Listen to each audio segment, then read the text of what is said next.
الحمد لله نحمده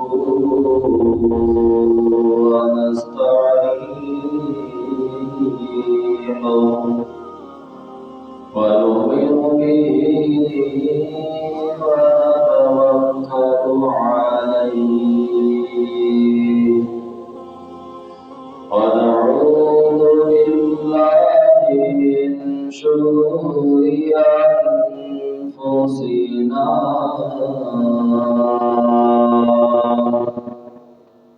ومن سيئات أعمالنا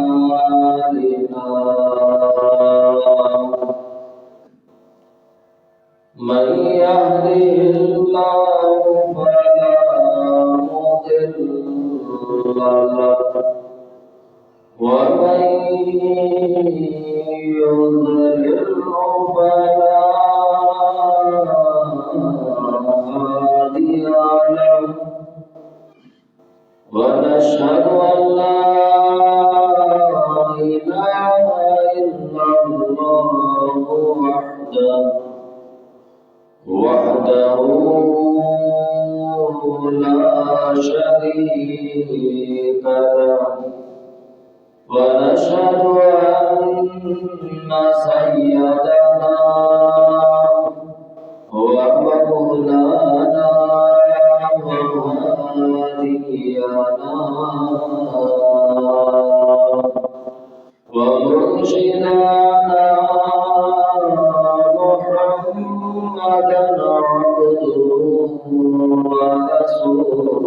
ورسوله أما بعد فإن أحسن الحديث كتاب الله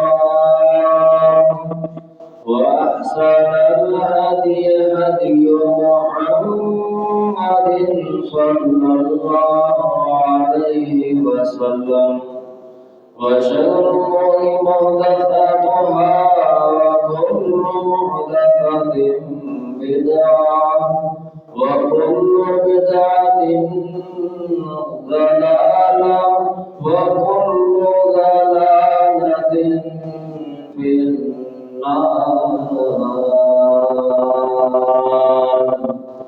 أما بعد فأعوذ بالله من الشيطان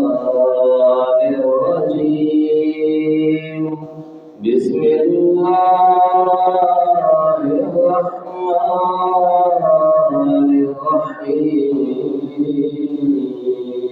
الرحيم وإذ قال إبراهيم رب أرني كيف تحيي الموتى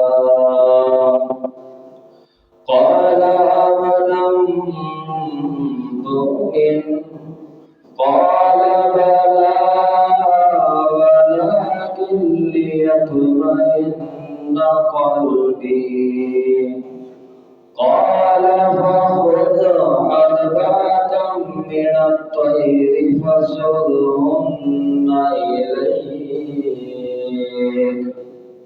ثم اجعل على كل جبل منهن جزءا ثم ادعهن يأتينك سعيا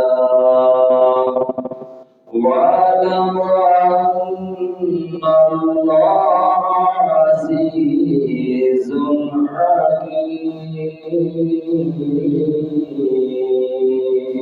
حكيم صدق الله مولانا العظيم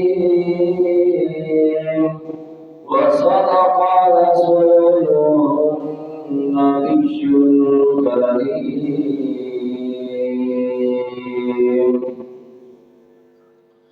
میں تو نادان نہیں تھا دانستہ بھی کیا کیا نہ کیا